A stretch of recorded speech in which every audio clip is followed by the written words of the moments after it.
This video gives a tour of the LookML editor, commonly referred to as the IDE.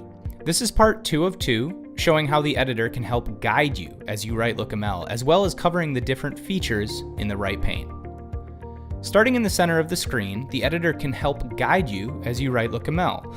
Perhaps you want to add a new dimension to this view. As you type, the editor makes suggestions to guide you.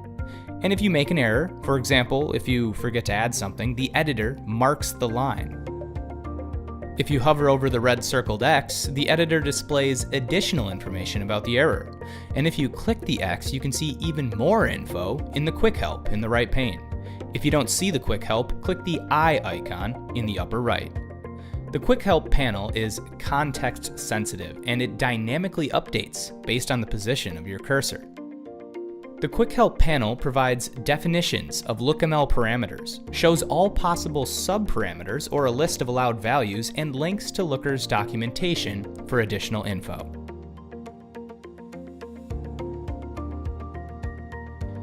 In addition to the Quick Help in the right pane, you can also view metadata for the objects in your project.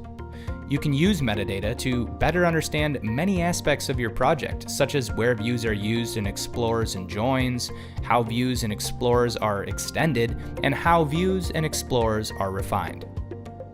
Back in the center of the screen, you can also fold sections of code. Clicking the small arrow on a line of code folds or unfolds that section of LookML so that you can focus on just particular sections. As you work, be sure to save your changes. Like the editor itself, validation also catches errors. You can click the button in the upper right to validate your LookML. If you don't see the validate button, click the checkmark icon. If you do this, you can still validate your code, even if Git hasn't been configured yet. You need to validate LookML before you can commit and push it to production. Everything looks good. This video covered the right pane of the LookML editor, as well as showed how the IDE can help guide you as you type.